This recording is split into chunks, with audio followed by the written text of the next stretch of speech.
भंडारा गोंदिया जिला वासियों के लिए खुश खबर है। अब आपका मनपसंद channel BS crime India news अब आपके केबल नेटवर्क पर, जी हां, अपने केबल नेटवर्क के एशियन चैनल नंबर 50 पर उपलब्ध है। BS क्राइम इंडिया न्यूज पर खेल, राजनीतिक, क्राइम, साहित्य व अन्य खबरें प्रकाशित की जाती है। हमारे साथ जुड़ने के लिए तथा हमारे चैनल में खबरें, विज्ञापन आदि के लिए संपर्क करें 8669151757 पर।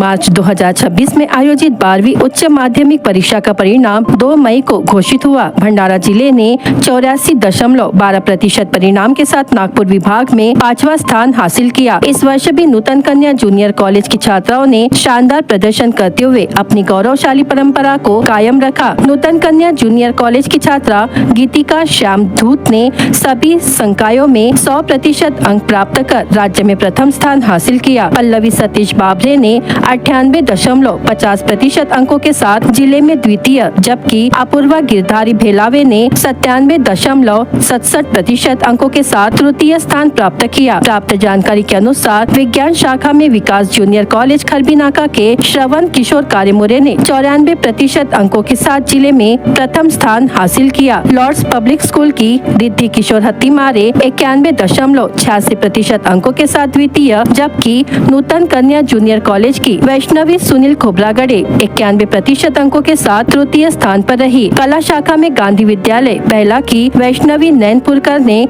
91.83% अंकों के साथ प्रथम स्थान प्राप्त किया। अपर्णा मिश्राम 90.67% अंकों के साथ द्वितीय और नूतन कन्या जूनियर कॉलेज की कौसर शेख 83.33% अंकों के साथ तृतीय स्थान पर रही। नूतन कन्या जूनियर कॉलेज का परिणाम उत्कृष्ट रहा। विज्ञान और वाणिज्य शाखा का परिणाम 100%, जबकि कला शाखा का परिणाम 95.28% दर्ज किया गया। कुल 280 छात्राओं में से 275 छात्राएं उत्तीर्ण हुई। इनमें से 11 छात्राओं ने 90% से अधिक अंक प्राप्त किए। इस वर्ष भी छात्राओं ने अपनी प्रतिभा और मेहनत के दम पर सफलता हासिल करते हुए यह साबित कर दिया कि वे हर क्षेत्र में आगे है और शिक्षा के क्षेत्र में लगातार नए कीर्तिमान स्थापित कर रही है। भंडारा जिले में कल शाम तेज आंधी और बेमौसम बारिश ने जोरदार दस्तक दी। इस प्राकृतिक आपदा का सबसे ज्यादा असर तुमसर तहसील के धान उत्पादक किसानों पर पड़ा है, जिससे उनकी मेहनत पर पानी फिरने का खतरा मंडरा रहा है। खासकर तुमसर क्षेत्र में इस बारिश का असर अधिक देखने को मिला। तेज आंधी के कारण खेतों में खड़ी धान की फसल पूरी तरह गिर गई है। कई जगहों पर फसल कटाई के लिए तैयार थी तो कुछ स्थानों पर बालियां भरने की अवस्था में थी। आंधी की रफ्तार इतनी तेज थी कि खेतों में लहराती धान की फसल जमीन पर बिछ गई। खेतों में पानी भर जाने से अब फसल के खराब होने, दाने काले पड़ने और अंकुर निकलने की आशंका जताई जा रही है। इस बेमौसम बारिश से तुमसर के किसान पूरी तरह परेशान और चिंतित है। किसानों ने प्रशासन से तुरंत सर्वे कर नुकसान का आकलन करने और मुआवजा देने की मांग की है।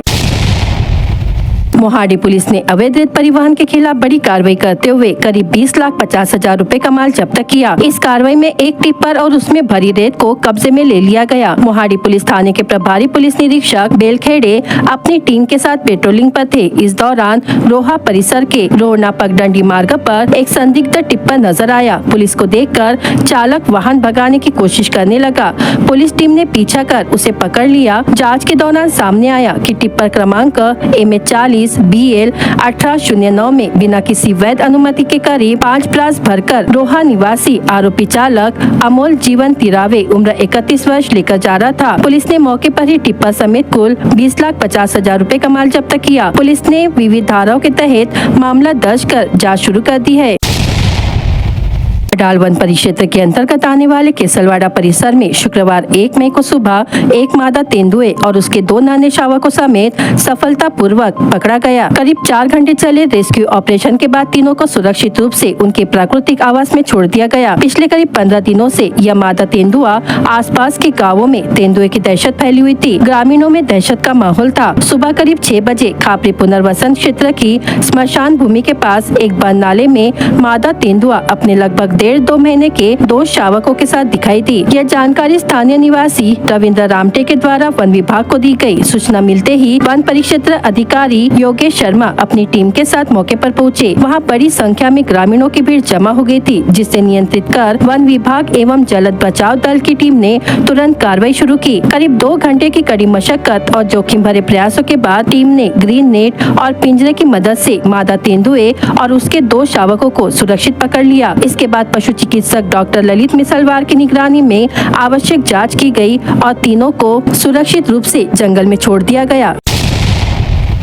गोंदिया जिले के नवेगांव नागझिरा टाइगर रिजर्व से एक बड़ी खबर सामने आ रही है, जहां पर्यटन को बढ़ावा देने के लिए अब एक नया कदम उठाया गया है। गोंदिया कोहमारा रोड स्थित मुरदोली गांव में नए जंगल सफारी गेट का उद्घाटन किया गया है, जिससे अब पर्यटकों को जंगल की ओर करीब जाने का मौका मिलेगा। गोंदिया और भंडारा जिलों में फैले इस टाइगर रिजर्व में पहले से 9 सफारी गेट मौजूद थे, लेकिन लगातार बढ़ रही पर्यटकों की संख्या को देखते हुए नए गेट खोलने की मांग लंबे समय से की जा रही थी। अब वन विभाग ने इस दिशा में पहल करते हुए 4 नए गेट शुरू करने का फैसला लिया है, जिसमें पहला गेट मुरदोली में पर्यटकों के लिए खोल दिया गया है। इस नए प्रवेश द्वार के शुरू होने से न सिर्फ सफारी का अनुभव बेहतर होगा, बल्कि स्थानीय लोगों के लिए रोजगार के नए अवसर भी पैदा होंगे। अधिकारियों के मुताबिक आने वाले समय में बाकी 3 गेट भी जल्द ही शुरू किए जाएंगे, जिससे इस पूरे क्षेत्र में पर्यटन गतिविधियां और तेज होगी। यह गेट घना जंगल, शांत झीलों और समृद्ध वन्य जीवों के लिए जाना जा रहा है। यहाँ हरियाली के बीच बाघ, तेंदुआ, भालू, हिरण, बायसन जैसे कई वन्य जीव प्राकृतिक वातावरण में विचरण करते नजर आते हैं। जंगल की सुबह पक्षियों की चहचहाट से शुरू होती है, तो शाम होते होते वातावरण और भी रहस्यमय और रोमांचक बन जाता है। पेड़ों की सरसराहट, दूर से आती जानवरों की आवाजें और ताजी हवा, ये सब मिलकर जंगल को एक अलग ही अनुभव बनाते हैं। यही वजह है कि जंगल सफारी सिर्फ घूमने का जरिया नहीं, बल्कि प्रकृति को करीब से महसूस करने का एक अनोखा अवसर होगा। फिलहाल मुरदोली का नया सफारी गेट पर्यटकों के लिए एक नया आकर्षण बनता नजर आ रहा है और उम्मीद की जा रही है कि इससे पूरे क्षेत्र की अर्थव्यवस्था को भी मजबूती मिलेगी।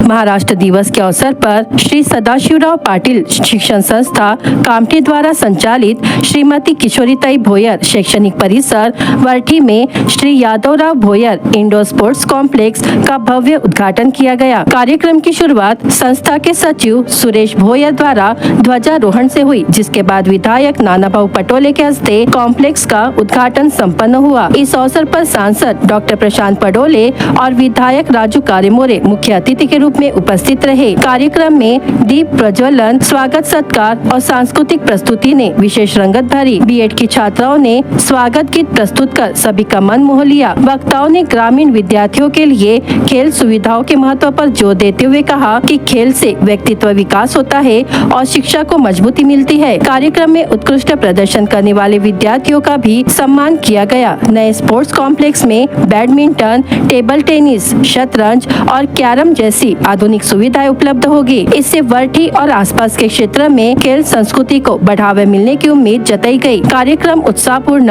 और अनुशासित वातावरण में संपन्न हुआ।